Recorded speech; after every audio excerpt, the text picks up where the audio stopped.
Another interesting fact that supports the idea that the brain was not known to be the CPU of the body during those BCE days in which the Bible was penned is that the ancient Egyptians, who lived only about 200 miles from the land of the ancient Israelites, believed that the heart was the most important organ in the body and was the storehouse of good and evil, the soul. In Egypt, the newly deceased were embalmed so they could cross over into that afterlife they believed in. Their internal organs were removed and dried out, all except for their hearts, which were not removed and desiccated, as were the other organs. Interestingly, the kidneys were often left in the body cavity as well. Remember this because it will come into play later on. The ancient Egyptians also believed in a judgment of the dead. They believed that upon death, the deceased would be judged based upon the disposition of his heart. This image shows the god Anubis weighing the heart against a feather. Ma'at was the goddess of truth and goodness. If the heart was weighed down with sins and transgressions, it would weigh more than the feather, and the deceased died a second death and did not make it to the afterlife, but would be translated into the underworld. If the heart weighed less than the feather, or perhaps equal to the feather, the deceased was allowed into the afterlife to roam free as a god. In fact, some ancient Egyptians believed, among other wild beliefs, that in the afterlife, one actually became Osiris. And if the heart was where thoughts and memories were stored, then could a person's heart tell on them during their judgment before Osiris and leak some of those dark, hidden transgressions out? That reminds me of an Edgar Allan Poe story, The Telltale... it'll come to me. It seems that someone thought of this possibility in ancient Egypt, and so in the Egyptian Book of the Dead, we find in chapter 30 a sort of prayer that was inscribed upon heart scarabs and placed upon the deceased's heart in order to silence their heart during the judgment process. The heart scarab was a stone, usually cut from a dark green gem, such as glazed stearite, schist, feldspar, hematite, or obsidian. On one side was a carving of a scarab or beetle, which represented resurrection, life, and oftentimes, on the other was inscribed the following prayer from chapter 30 from the Book of the Dead. O my heart, which I had from my mother, O my heart, which I had upon earth, do not rise up against me as a witness in the presence of the Lord of things. Do not speak against me concerning what I have done. Do not bring up anything against me in the presence of the great God, Lord of the West. The heart-weighing scenes are often shown with the four sons of Horus, their task to protect the internal organs of the deceased. Imseti guarded the liver, Hapi guarded the lungs, Dwa Mutef guarded the stomach, and Kebe Sinuf guarded the intestines. But the ancient Egyptians had no idea what that mushy gray matter inside the skull was. In fact, during the embalming process, the brain of the deceased was removed through the nose via a long hook. Ouch! That's one way to get rid of your headache. If the ancient Egyptians had no idea what the brain was, and if a handful of ancient Greeks had only the faintest hint that the brain might be involved in the senses and cognition, then the ancient Israelites, who were but a tiny tribe of people with no thriving or advanced civilization like Greece, also had no clue. The Israelites would naturally be taking their cues from Egypt and other surrounding civilizations such as Babylon, Sumer, etc., and even from Greece, once the conquests of Alexander the Great had spread Greek culture into Egypt and the Middle East. But from around 800 BCE to 200 CE, roughly the time span during which the Bible was written, most every culture around the world believed that the heart was the storehouse of the mind. Another culture with pyramids, but one over 12,000 kilometers from Egypt, the Aztec, were known for extracting the hearts of their sacrificial victims. They didn't do it out of hate or vengeance, but because of their religious beliefs.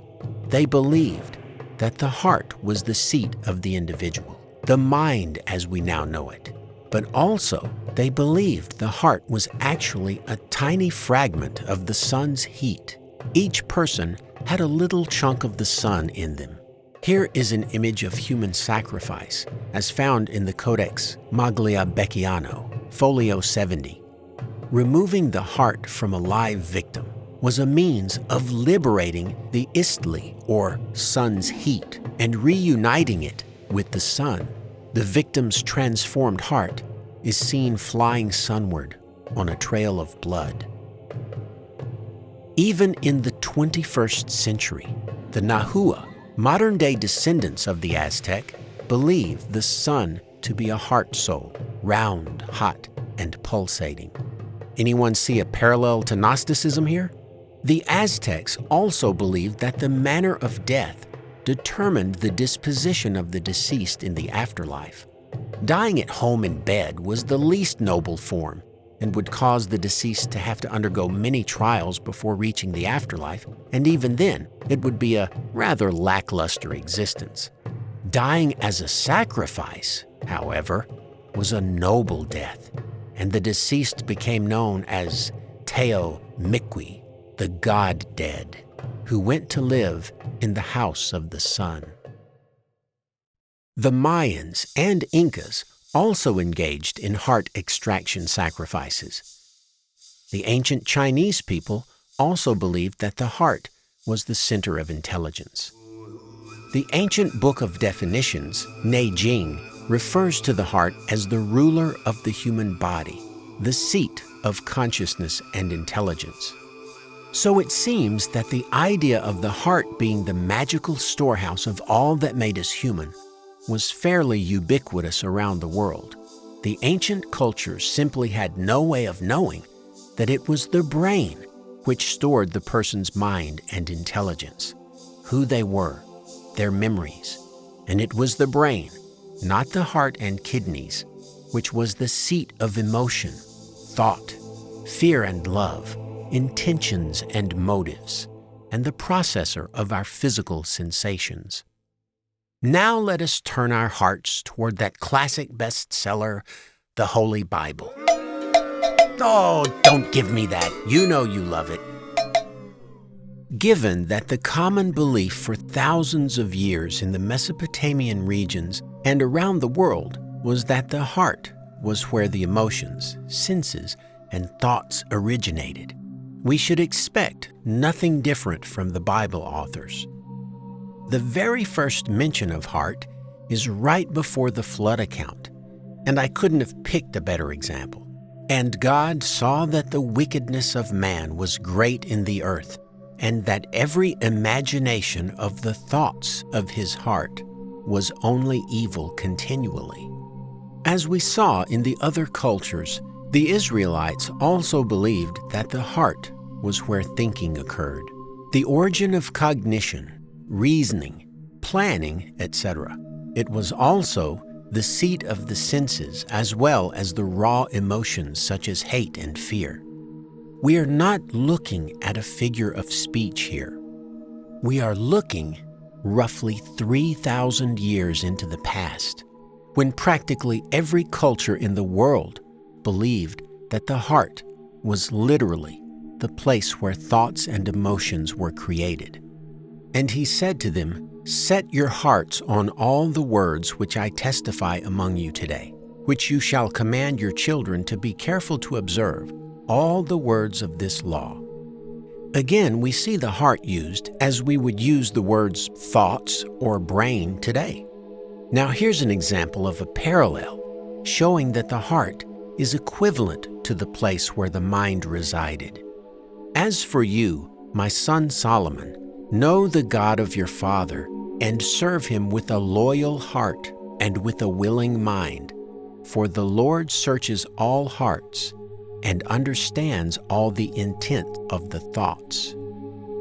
These are not mutually exclusive phrases, but are Hebrew parallelisms, which simply restate the first part in a different way. We are not dealing with two different things, but one thing redescribed in a slightly different way. Here's a good example of it from Genesis. This shows that the original statement is made again with a redefining element or a clarifying element, and that, if translated improperly, could give the impression of two different items, as we see in the first part of this example, but we know it's one because of the second part and because we know the ancient Hebrews often wrote in this fashion. Binding his donkey to the vine and his donkey's colt to the choice vine. One animal, one vine, both clarified in the second phrase. What donkey? His donkey's colt. And which vine? The choice vine. He washed his garments in wine, and his clothes in the blood of grapes. Well, did he wash his garments in one thing and his clothes in another? No, it's one set of clothes and one batch of wine. It's simply redefined in the second part. The concept should be clear at this point, so let's go back to the heart of the issue. You know, I really enjoy doing these kind of vids. I enjoy it with all my heart. Oh, come on, that was funny right there. I don't care who you are. Let the words of my mouth and the meditation of my heart be acceptable in thy sight, O Lord, my strength and my Redeemer. Again, the heart is shown to be the source of thinking. Here's another favorite employed by apologists. Trust in the Lord with all thine heart, and lean not unto thine own understanding. But this is not two different things again. It's another parallel. We see that the heart is mentioned in the first part, and it's linked to understanding in the second part.